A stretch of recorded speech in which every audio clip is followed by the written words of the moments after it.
It's so difficult. Because you have to kind of create a universe, and that's not the case in nonfiction. With nonfiction, it's also easier to talk about because you can literally be like, this is the topic. If you want to know more about this topic, read this book or watch my interview. With fiction, you're creating. It has to be a believable ecosystem and universe, as you know, and creating characters. But I wonder if you found with One Woman Crime Wave, I wonder if you found that they take on a life of their own and they kind of start telling you what's what. I think we're just at the beginning of that, so both of our books have fairly recently appeared.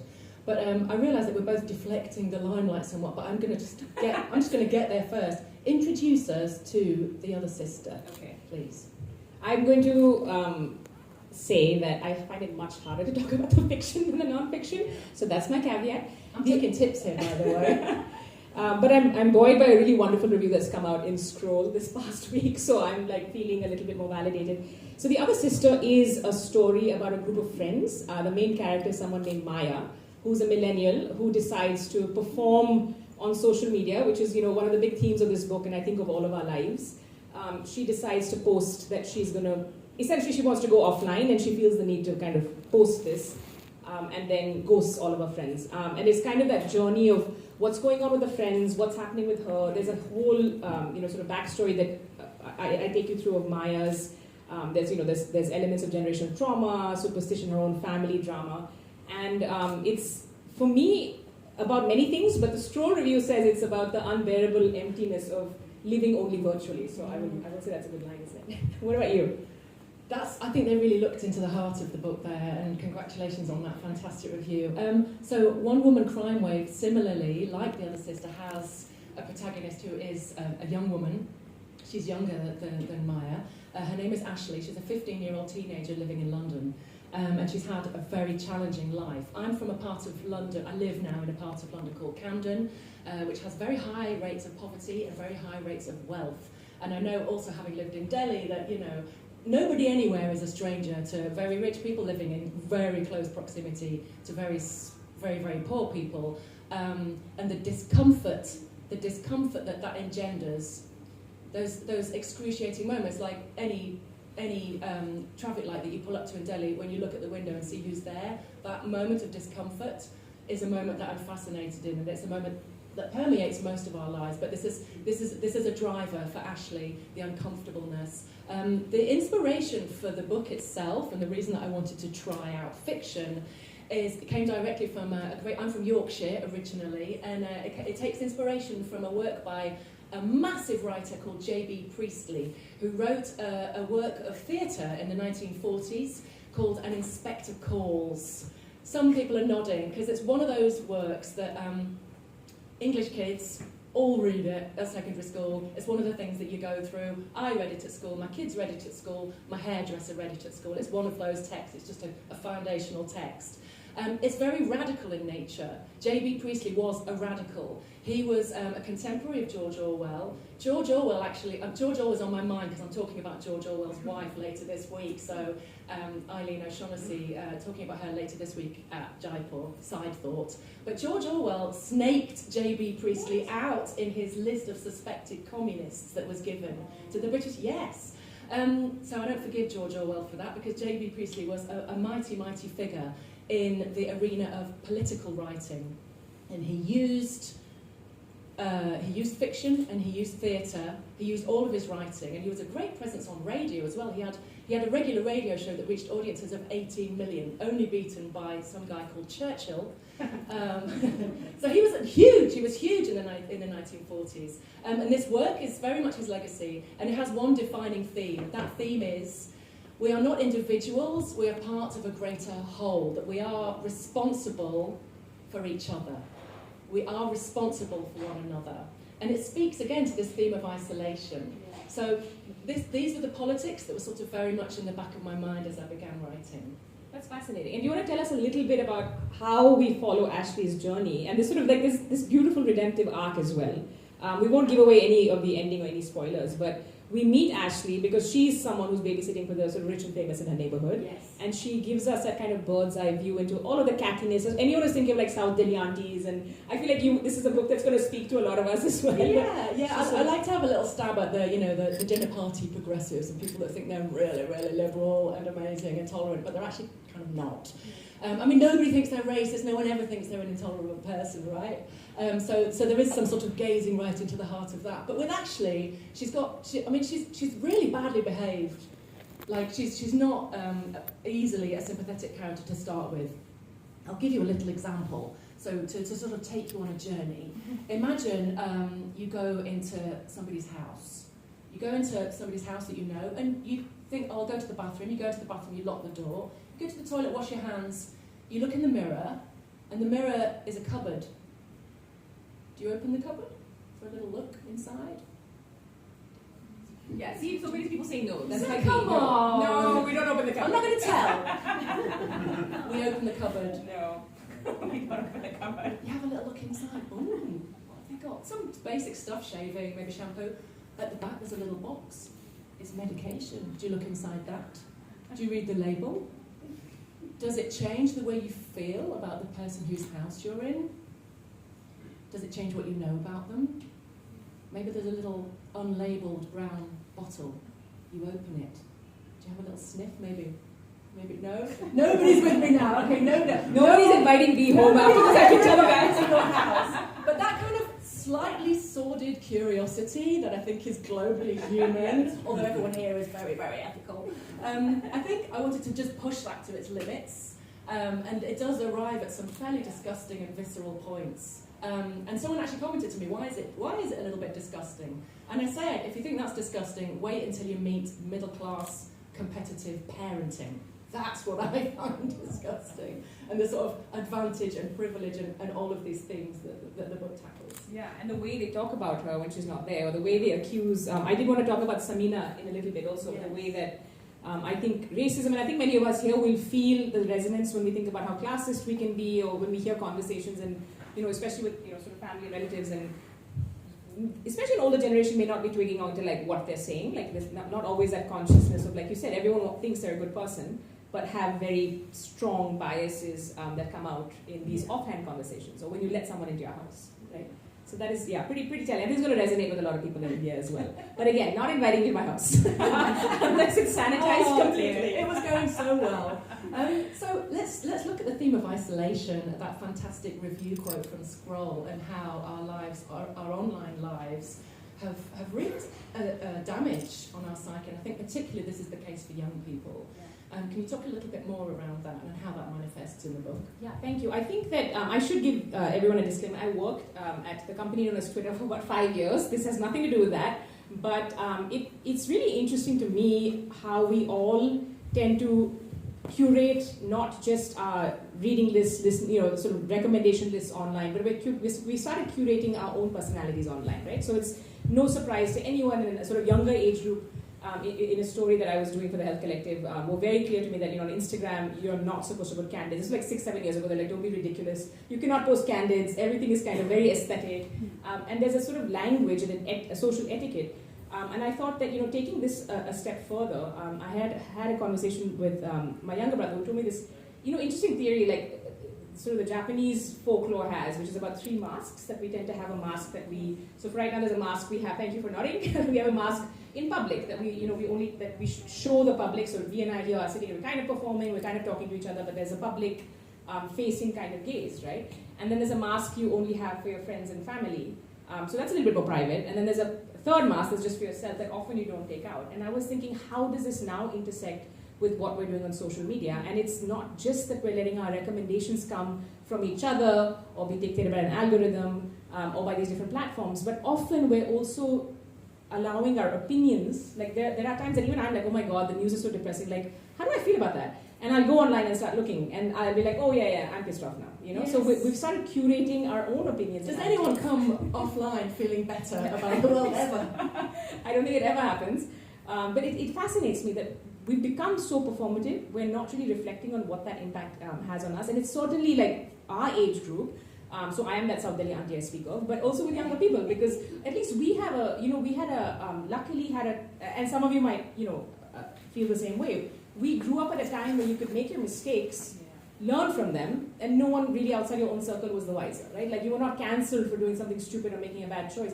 What's happening now is we have younger people who don't have that luxury. They don't know what it's like to, be in a terrible relationship and we break up from that terrible relationship and not have like 1,000 people aware of it, because every bit has been kind of captured and photographed. And the other thing I would say is like a lot of the thing that I feel like a lot of the issues happen behind closed doors. So the DMs, we all know that younger people are being bullied so much more than it was in our time, because it's gone behind closed doors, so to speak.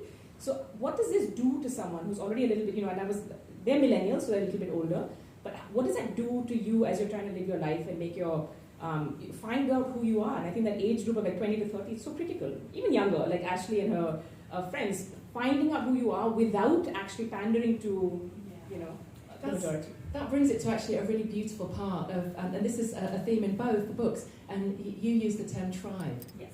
And what it means to find your tribe. And because family isn't necessarily the people that are immediately connected to you by blood, it's also people that you can choose. And so this is a process that happens in both of our books. Yeah. I think very, very tenderly and very powerfully. Yeah. And I'd love to know if people feel the same way as we start opening up for questions. But this part of adulthood is getting to choose who your family is. Your chosen family sometimes includes your real relatives, but they're also like friends who become, very close to you and stuff. But let me ask you a little bit about, when you're writing this, and I love this about Bea, in the acknowledgements, you thank your teenage consultants who are at home, your youth consultants, 3 of them, and then of course your son as well. But was it interesting for you when you're doing your research that there's a whole different like layer of conversations and signifiers, and there's a lot of talk on social, for example, that we don't know what Gen Z's lingo is, except all those reels and so on. But was it interesting for you to find that that's actually even true? Oh, absolutely. So I had to deploy very careful filters. One of the sort of treacherous things about writing and including any form of tech, as you know, and we were just talking about this, is that it ages really quickly, and also there's the pitfalls of making mistakes and using a hashtag that didn't exist, or some form of. So the novel is set in 2012, which was very helpful for me. There were certain other reasons for that were taking place in Britain at the time, because it's a portrait of Britain at a very particular moment.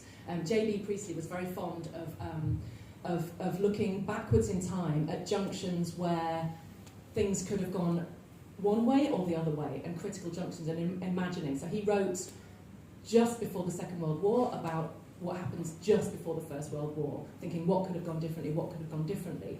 Now British people are thinking, what could have happened if Brexit hadn't happened? There are many examples of this, but looking back at those critical junctures when it could have gone the other way. So I wanted to snap that moment. I've gone right off the question. Oh yes, the teenage filters, yeah, sorry. So also, Ashley's only 15. This book took me, so I'm actually a bit embarrassed by how long it took me, but I've got 4 kids, 3 of them are girls, and they all moved through that age in an endless process of me trying to finish this book. So I relied on each of them in turn, but I had to sort of locate the language and some of the obsessions, how teenagers have fads like fidget spinners or weird things that just come and go really quickly, loom bands, like weird things that 2 years later nobody wants to talk about. So I had to know exactly what 15-year-olds were interested in 2012. Put a bit of work into that.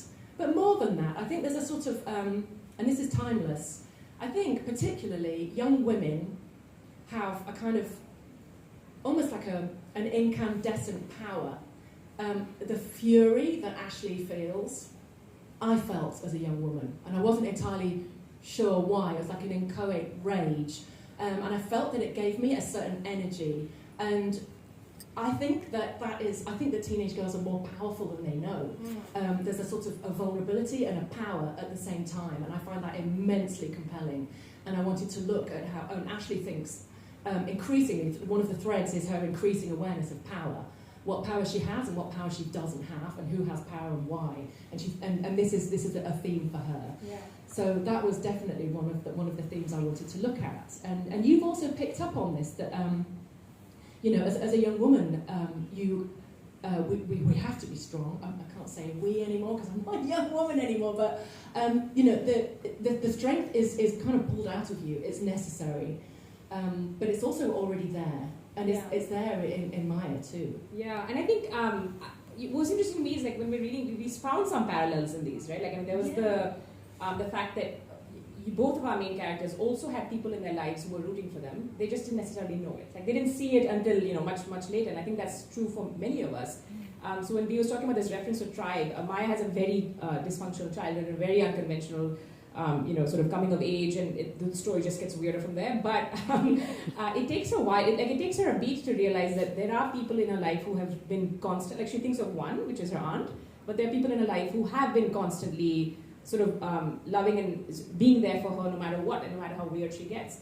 I think that in real life also, we don't always know that there are people rooting for you, and usually if we come back to social, it's because the negative drowns out the positive so much, and it's like the news business. Positive news doesn't make headlines, right? Like if something terrible happens, that's when you get the news. So it gives us this filter for, I think in a weird way, like the way we look at things is also is that negativity bias. When someone says something nice to you, you kind of dismiss it, but that one insult will stay with you versus the 100 compliments. So true. So yeah, I do think that. I think it's interesting to see, and I feel for both of us, we have strong women characters like centering the book, but there are very equally important male characters like who are in their support system. We just haven't chosen to foreground them.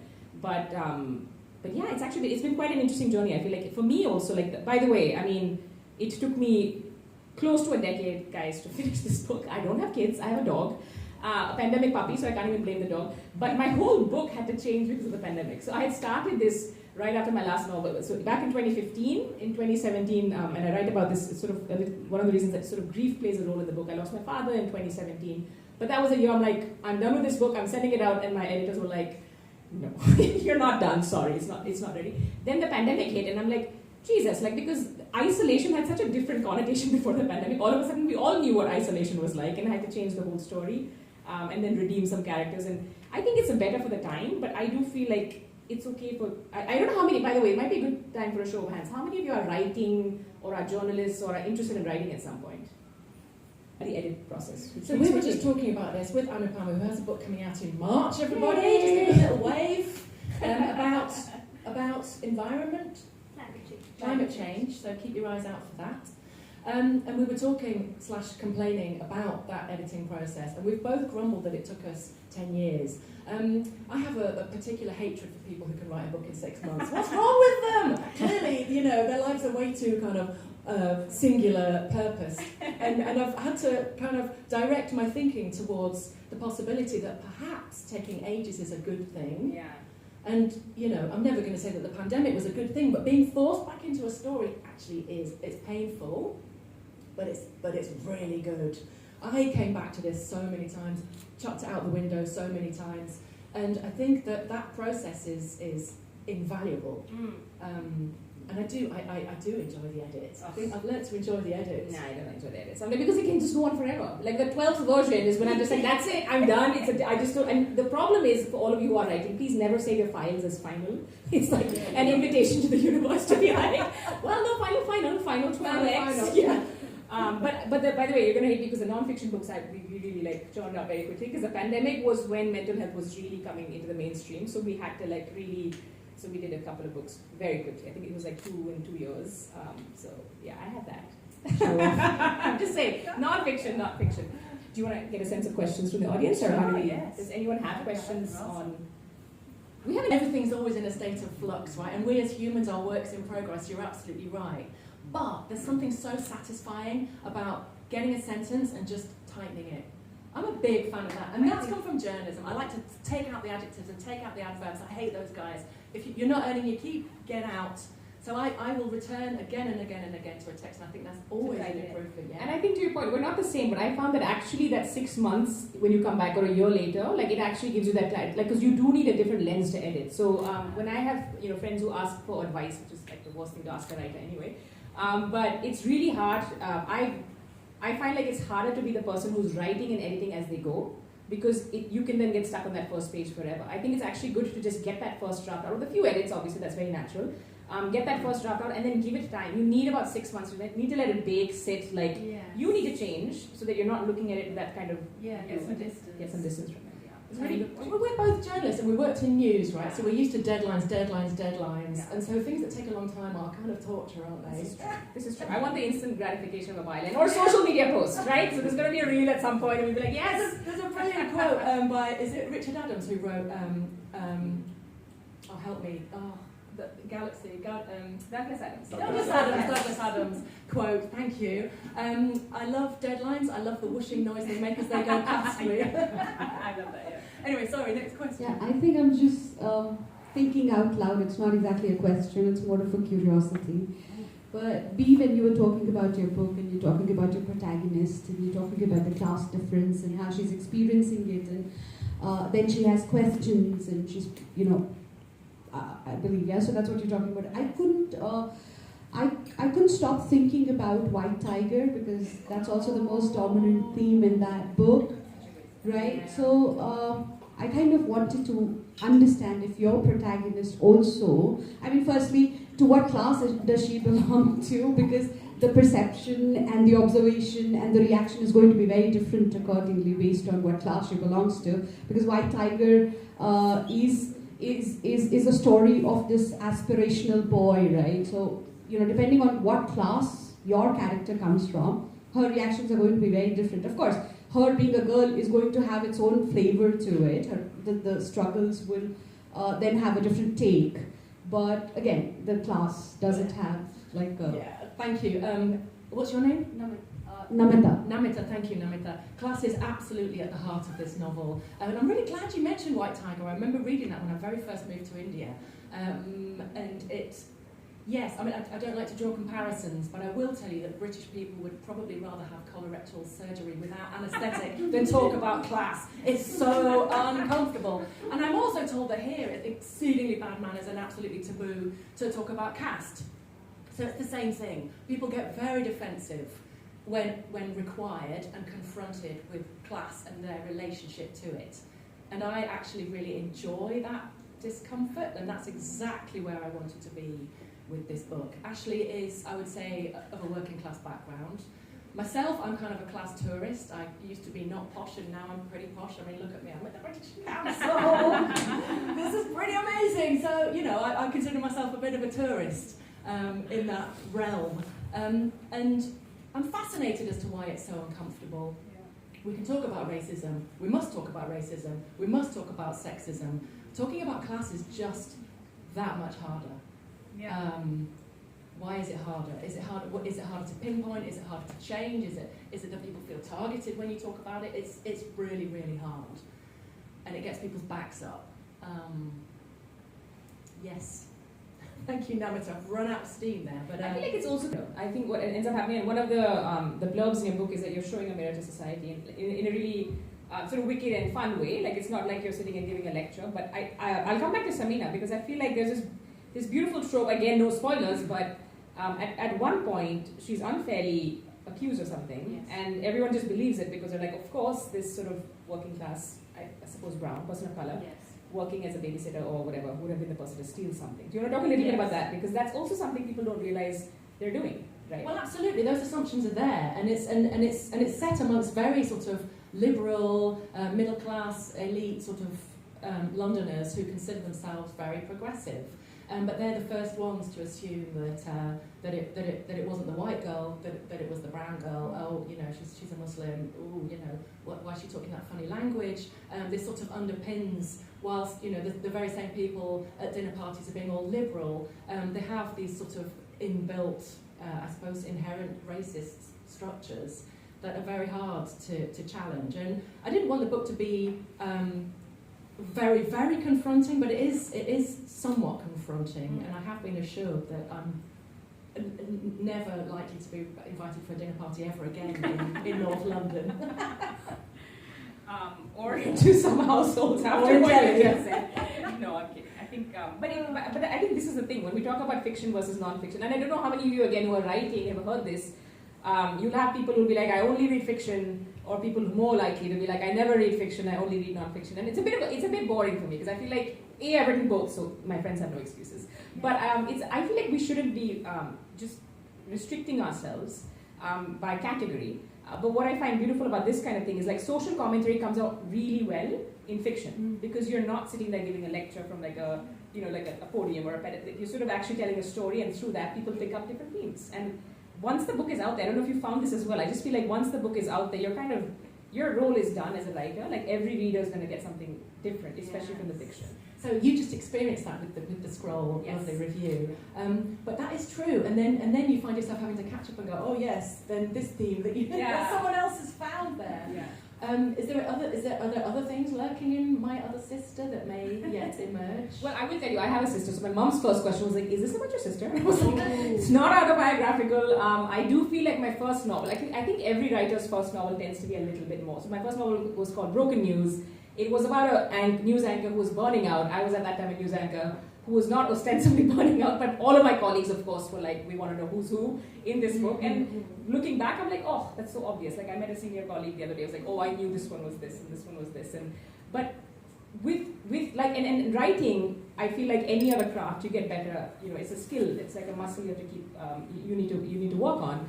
And then by this stage, it's not autobiographical, and I was very comfortable telling my mom that it's not about me. But you end up, I think, there are things you care about that come into the work, Yes. and not again overtly. Like you'll see it later. And I think the thing of reviews or readers coming up to you and telling you which bit spoke to them or moved them, to me that's really special because I might not even know, you know. Like, so I think that I had someone talking about grief, and then of course I do so much work in that mental health space, as you heard. A couple of folks from that, I was very, very sensitive to how people from that avatar and identity of mine would respond and react, because I wanted to be very responsible and not also be sensationalist about anything. And you never want people to feel let down, I think, also by what you're doing. If you're talking about some of these issues, I think there is a need for empathy, and I think hearing from them is sort of reaffirming in a way that you might not need with nonfiction. With nonfiction, you're kind of like, it's done, my byline, I did my reporting. That was like, a moment in time. Yeah. With fiction, it just can keep going. So people often, want to leap on the potentially autobiographical elements, and I think that is a little bit unfair, although it's kind of to be understood. But there's a beautiful line that you wrote at the very end of your book in the coda, where you say storytelling can feel like a luxury, but it is also essential. And that absolutely sums up the kind of weight that it carries in terms of dealing with things like loss and grief, that you've done so much work around and have experienced in your own life. Yeah. Thank you, that's true. Yeah. It is, and it's one of those things that I think when you're going through, you don't realize what you're going through, and it can have repercussions and sort of ramifications years and years later. Yeah. But it was important for me to.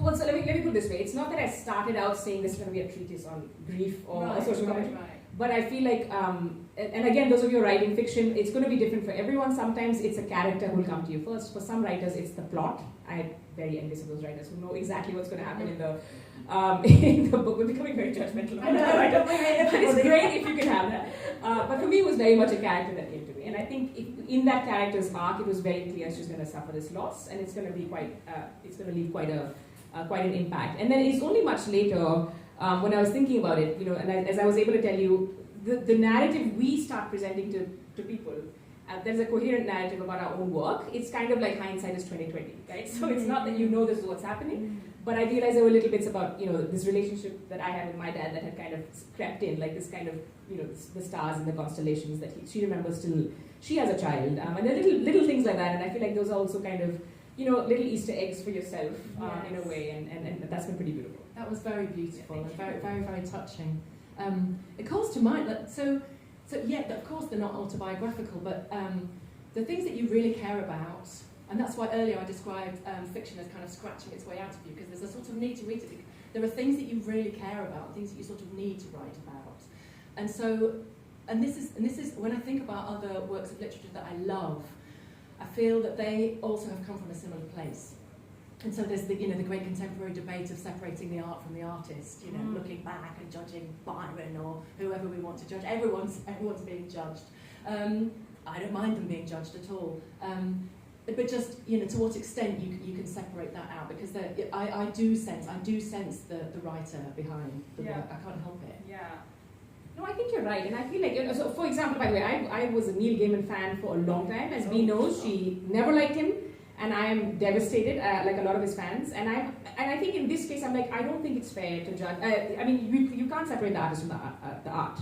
His stories were so fundamentally a part of what we liked about him, that canon, and to find out what's going on. I think with some of the historic figures, like a lot of Indians of my generation used to read a lot of Agatha Christie, or Enid Blyton. So when like 25 years later you're like, oh, they were racist or they were terrible people, I'm like, yeah, it's okay. Like, we sort of read their stories we didn't know a long much. time ago, it's fine to be racist now. No, not so it's much. terrible to be racist, but I feel like I forgive them because the writing was so good. I feel like they were, but I don't think racism and colonial. I mean, honestly, like we know this. Like, it's very hard. You mentioned Churchill. Like Indians hate Churchill for good reason. But then when you go to the UK, everyone's like, "Oh my God, what a hero!" And you're like, not everyone. Okay, well, B is practically Indian. I want you all to know this at this point. But you needed a Shashi Tharoor to go there and be like, he's not the hero you think he is. But of course, I don't condone racism at all. But I feel like at some point when we're doing the judging, it's like anachronistic. So I feel like I don't know enough about Agatha Christie or Enid Blyton, to be honest. I read those headlines and I skimmed over, and I'm like, I'm not revisiting my entire like famous five and Poirot or Tintin. Like there's one that's banned because he was But what happens is you start realizing again. This is where it comes back to like make up your own mind. Right? And I feel like we do so much performative stuff right now. Like, it's very easy for me to go on social media, like, what should my opinion be about? Or should we cancel, like, Tintin? Like, should we cancel, Hergé? Should we cancel Hergé, What's happening, though, is there's also, it's just too easy to give them a carte blanche and be like, oh, well, but the art is amazing, so it's okay if they're an asshole in real life. Like, a lot of these male authors that everyone loves were, like, famously philanderers and treated their women terribly and, like, all of this. So, where does that lead them? I think that's constantly a tension that's going to be for each reader to kind of figure out for themselves.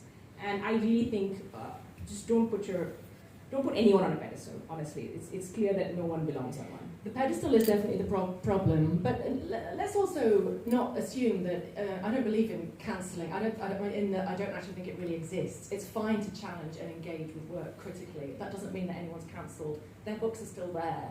And I think it's perfectly healthy to engage critically. Yeah. So I enjoy it as an ongoing. So do you split the work from the person?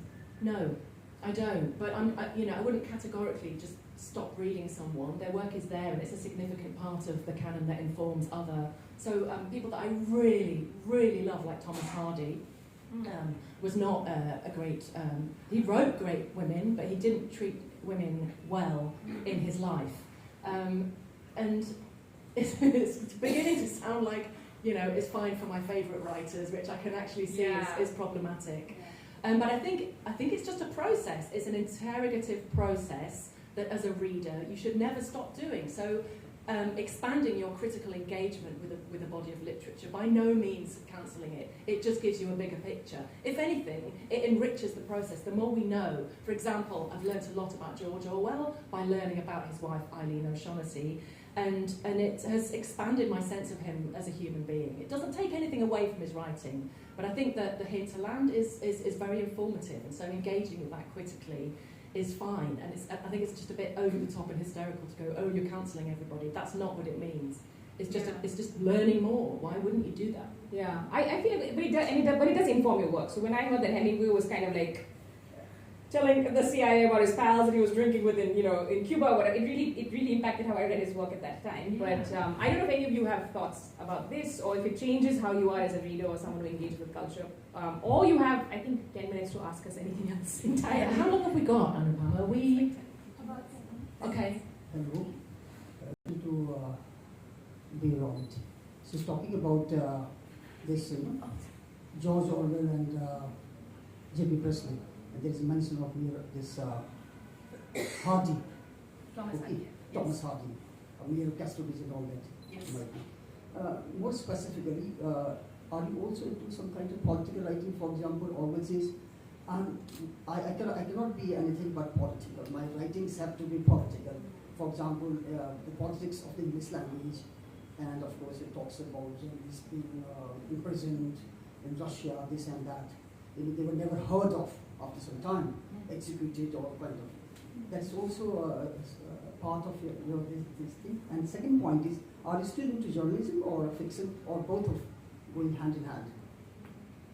Are you still into journalism? Oh, still into. So the first question, yes, I think everything is political. Every conversation, every human interaction, everything we do is political in the sense that it all involves engagements with the structures of power. And so I'm infinitely fascinated in politics, not just party politics or international politics, but just politics. Yes, absolutely, to your first point. And the second point was, am I still into journalism and fiction? I mean, is necessary and vital, wouldn't you say? Yeah. Would you still go and do reporting, like a sort of assignment? I haven't done for a while, but I mean, we're all witnessing, thanks to your old boss at Twitter, we're witnessing, you know, a real spiralling of misinformation and disinformation, and I consider that very, very dangerous. And so when people talk about, very dismissively about, oh, mainstream media, I prefer to use the term professional media. I think professional journalists should be really valued, not slaughtered on social media platforms, but that, you know, let journalists do their job, let them hold power to account, let them scrutinise policy and governments, and let them report. Let them into Gaza to report what's happening there. Journalists aren't allowed into there, for example. So yes, we need journalists to be able to do their job, and I think that's becoming increasingly challenging. Yeah. Thank you. It informs this work, but I've also been doing some work with the Health Collective around grief. Okay. What's the title of the work that you have written during 2017? Oh, so we have some of them are here. The mental health books are here, Okay. but the other sister is The the Other one that's Sister, kind of available in all good bookshops, and soon to be available in the British Council Library. And there's a question from a woman. Yes. Please. Do you think Dad would be getting a kick out of my using him to sell some copies? But I think he'd be like, yeah, it's okay. As long as you hit bestseller status, it's okay. Thank you, though. we have a few more. Yeah, no, I actually just want to be professional media, right? So what are your thoughts on that? I'm not going to defend Fox News. No, I hope not. But I would say let me engage with you both on this. I feel like we have now come to a place, and I've asked a few editors this as well. I don't think anyone is going to want to go back to an era where you were supposedly objective. I feel like now bias being declared in a way is a good thing. So if you go to for Fox News viewers who have a certain political ideology and viewpoint, I think it's fine and fair. I think what's confusing for people is when you have, especially corporate-owned media, which don't have a stated position, are not able to be unbiased, but have an agenda that they're not declaring. And I think the dangerous thing now is that, of course, in this post-truth world, I have my facts, you have your facts, we will never meet. So Fox and CNN viewers will never agree with each other. So I don't think I think the challenge now and the onus lies on us as consumers. We should be able to talk to each other even if we have differing political views. Even if I watch CNN and you watch Fox, or clearly vice versa, whatever it is, what's happening with mainstream media or professional media, for example, even in India, a lot of people have been worried about this for a while, is corporate ownership. It's not so much, what is your ideology, it is what are the vested interests you're not sort of declaring. So I think this should be an open question for everyone. How do we engage with each other, even if we, I don't know how you feel about that. Well, I would ask everyone to reflect on where you get your news from. Are you being challenged? Are you following news organisations that only reflect your views, or are you following other ones? Or are you just kind of scrolling through WhatsApp and TikTok and what have you? Is TikTok banned here yet? Oh, first, I'm so out of date, sorry. But my training in journalism was so different, because I started in BBC World Service back in the 90s when not so much as an adjective was allowed, ne'er a split infinitive, no Americanisms. It was very strict, and the idea was it was intended to be very impartial. And successive governments tried to weigh on us. Famously, Margaret Thatcher tried to force our journalists to describe British troops as our boys, and it was rejected by our editors. So it did, at that time, retain editorial freedom from the government. Of course, now it's just so much harder. But I still aspire to a news agenda which is at least attempting to be impartial, hard though it may be. And I think it's also a question of, like you said, digital literacy, and the onus is on us really to expand, to have a wide-ranging diet of news and not just get from one source.